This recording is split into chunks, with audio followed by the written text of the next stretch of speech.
এই যে ছানার গোলাপ জামুন বানাচ্ছি, আমি ছানাটাকে ভালো করে এরকম করে করে হাত দিয়ে মথে মথে মথে মথে মেখেছি। তার মধ্যে ময়দা সুজি মিশিয়েছি। প্রায় আমার হাফ কেজি ছানার মধ্যে আমি প্রায় বড় চামচের 2 চামচ, এই চামচের 2 চামচ সুজি মিশিয়েছি, আর 2 চামচ ময়দা মিশিয়েছি। মিশিয়ে ভালো করে ঠেসে ঠেসে মেখেছি। তারপরে 1 পিঞ্চ আমি খাবার সোডা দিয়েছি। খাবার সোডা দিয়ে তারপরে ওটাকে আবার ভালো করে মেখেছি। মেখে হাতে ঘি নিয়ে নিয়ে আমি এগুলোকে পাকিয়েছি, আর ভেতরে এলাচ দানা দিয়ে দিয়েছি। আর এই যে আমি এখন ঘিয়ে ভাজছি মিডিয়াম আছে, একদম মিডিয়াম আঁচ। আর আমি খন্ডের বানিয়ে রেখেছি, শিরা বানিয়ে রেখেছি। আমি কিন্তু চিনি ইউজ করি না, আপনাদেরকে এর আগেও আমার অনেক ব্লগে বলেছি যে আমি চিনি ইউজ করি না। এই যে আমার এতটা খান্ড ছিল পুরো ভরা, আমি এতটা খান্ড দিয়েছি। এবং এটাকে আমি 1 পিঞ্চ নুন দিয়ে দিয়েছি। যেহেতু আমি আপনাদেরকে এর আগেও বলেছি যে কোনো মিষ্টি জিনিস তৈরি করতে গেলে 1 পিঞ্চ নুন দিয়ে দেবেন, তাহলে মিষ্টির ব্যালেন্সটা হয়, একদম কটকটে মিষ্টিটা লাগে না খেতে। যদি রসগোল্লার রসেও যদি দোকানিরা দিত দেখতেন অতটা মিষ্টি লাগতো না।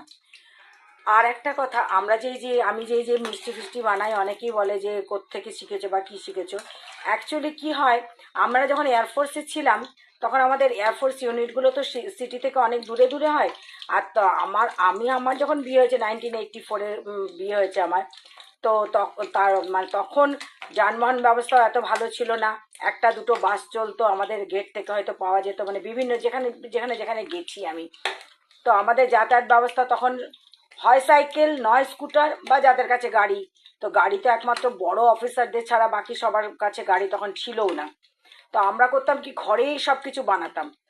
তো আমরা ঘরেই সমস্ত রকমের মিষ্টি, চানাচুর, পাঁপড় সব দিতে জানি আমি। সব সাবুর পাঁপড়, চালের পাঁপড়, আলুর পাঁপড় সব বানাতে জানি। চানাচুর, বিভিন্ন রকমের চানাচুর সব বানাতে জানি। ভুজিয়া, গুজিয়া, তারপরে বিভিন্ন স্টেটের বিভিন্ন খাবার।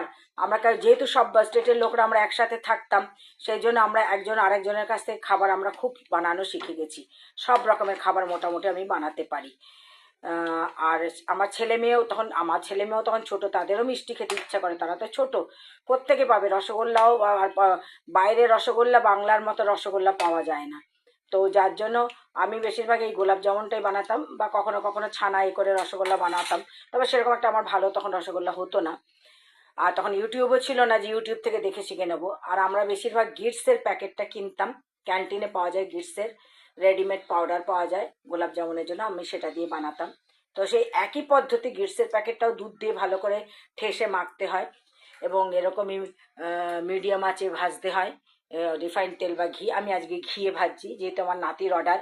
নাতি কালকে রাতে অর্ডার করেছে আমি গোলাপ জামুন খাবো, তো অত রাতে তো আনতে পারিনি আমরা। তাই আমি বলছি তুমি স্কুল থেকে আসো, তারপরে এসে দেখবে দিদা তোমার জন্য গোলাপ জামুন বানিয়ে রেখেছে। তো এই বানানো হচ্ছে।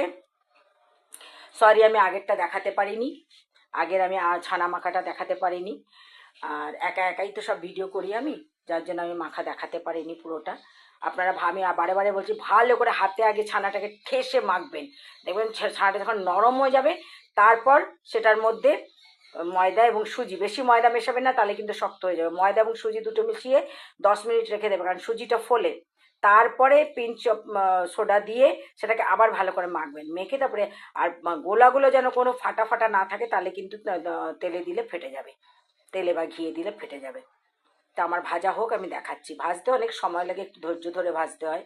তো সেই জন্য আমার বাড়িতে যখন গোলাপ জামুন হতো সেদিন আমার বিশাল কাণ্ড হতো। অত রান্নাবান্না করার পরে আমাদের তো এয়ারফোর্সে কোনো মেড পাওয়া যেত না, রাঁধুনি পাওয়া যেত না। আমরা খুব কষ্ট করেই থেকেছি, মানে ছেলে মেয়ে মানুষ করা, ছেলে মেয়ে পড়ানো, তারপরে সমস্ত রান্না করা, ঘরের যাবতীয় মানে ঝাড়ু পোছা বাসন মাজা থেকে শুরু করে যাবতীয় কাজ করতাম। ছেলে মেয়েকেও গাইড করেছি পড়াশোনা, ক্লাস 8 পর্যন্ত নিজে গাইড করেছি, তারপরে আর পারিনি। ক্লাস 9 থেকে ওদেরকে ম্যাথস এবং ফিজিক্সের টিচার দেওয়া হয়েছিল। ইংলিশটা আমিই দেখতাম, হিন্দিটাও মোটামুটি আমিই দেখতাম। তো যাই হোক, আমি এত গল্প এখন করবো না।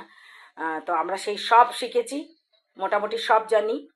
তো আমার গোলাপ জামুন সব সময় সবাই প্রশংসা করে গেছে। তো আজকে দেখি কিরম হয়। এর আগে আমি একটা আমার ব্লগে দেখিয়েছিলাম, ছানার জিলিপি তৈরি করেছিলাম আমি। সেটা গত বছরে, মানে খুব কম, গত বছরের বাদে এই এত বছর বাদে আবার আজকে গোলাপ জামুন হচ্ছে। গত বছর রথের আগের দিন আমি ছানা জিলিপি করেছিলাম, এই আজকে আবার গোলাপ জামুন করছি। আর কতগুলো ভাজা হয়ে গেছে, দেখুন আমি গরম গরম শিরাই দিয়েছি। সবগুলো ভাজা হয়ে গেলে আর একবার সব কটা দিয়ে একবার ফুটিয়ে নেবো রসটা। তাতে কী হবে, খুব তাড়াতাড়ি রসের মানে এটা তাড়াতাড়ি রসে ডুবে যায়। এই যে ভাজা হচ্ছে, মাঝে মাঝে গ্যাসটা একটু বাড়িয়ে দেবেন, কারণ কী হয়, গ্যাসে এই ঘিয়ের আঁচটা কমে যাবে এই গরমটা। ঘি বা তেল, আমি কিন্তু গাওয়া ঘিয়েই করছি। ঘি বা তেলের গরম ভাবটা একটু কমে যায়, যেন আমি আবার ফুল করে দিলাম। আর এই যে এতগুলো গোলাপ জামুন আমার হয়ে গেছে, এগুলো তেলটাও গরম হয়ে এসছে, আবার আমি মিডিয়াম আঁচে করে দিচ্ছি।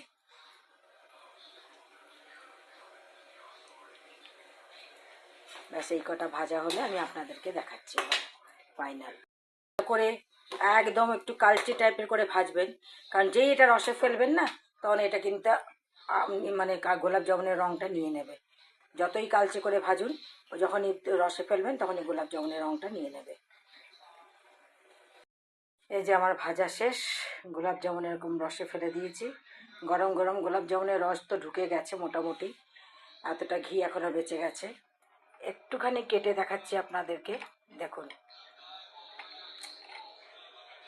দেখুন কেমন কেমন দেখুন রস ঢুকে গেছে, দেখেছেন? নরম। এটা যখন ঠান্ডা হবে একটুখানি মানে তখন শক্ত ভাবটা একটু চলে আসবে। এখন গরম বলে এখন একদম নরম নরম তুলতুলে লাগছে, দেখুন ভেতরটা। আর খেতেও খুব স্বাদ হয়েছে। আপনারা এরকম করে বানিয়ে খাবেন। আমি বারে বারে বলছি, ছানার ছানার জলটাকে ভালো করে ঝরিয়ে টাইট করে অল্প একটুখানি জল রাখবেন, একদম পুরো ফেলবে না, অল্প একটু করে। তারপর সেটাকে হাতে ভালো করে হাতের চেটো দিয়ে ভালো করে এরকম এরকম করে ডলে ডলে মাখবেন। দেখবেন ছানা পুরো নরম হয়ে গেছে। মাখার পরে ওটার মধ্যে আপনার ইচ্ছা করলে একটু চিনি দিতে পারেন। 2 চামচ ময়দা, আমি হাফ কেজি ছানার কথা বলছি, 2 চামচ ময়দা, 2 চামচ বড় 2 চামচ ময়দা, 2 চামচ সুজি দিয়ে ভালো করে আবার মাখবেন। মেখে 10 মিনিট রেখে দেবেন। 10 মিনিট পরে সেটা ফেলে দেবে, সুজিটা ফুলে যাবে। তার মধ্যে পিঞ্চ অফ খাবার সোডা দিয়ে সেটাকে আবার ভালো করে মেখে হাতে ঘি নিয়ে ভেতরে একটা দুটো করে এলাচ দানা দিয়ে গোল গোল পাকিয়ে নেবেন। তারপরে এরকম গরম ঘি বা গরম রিফাইন্ড অয়েল বা রাইস ব্র্যান অয়েল যাই বলুন, প্রথমে তেলটা ভালো করে গরম করে তারপর মিডিয়াম আঁচ করে তারপরে আস্তে আস্তে ছাড়বেন, এবং মিডিয়াম আঁচে ভাজতে ভাজতে আবার সেটাকে আপনারা মাঝে মাঝে ফুল করে দেবেন, নাহলে তেল বা ঘি ঠান্ডা হয়ে যাবে। তারপরে গরম গরম রসে ফেলে দেবেন। তারপরে আপনারা যখন খাবার তখন খেয়ে দেখবেন। দেখুন আমি দেখিয়ে দিয়েছি, তাহলে সবার ভালো লাগলে বানিয়ে খাবেন। আসি তাহলে, আপনারা লাইক সাবস্ক্রাইব করবেন, কমেন্টস অবশ্যই অবশ্যই করবেন। আপনাদের কমেন্টসের অনেক মূল্য আছে আমার কাছে। আসি তাহলে, নমস্কার।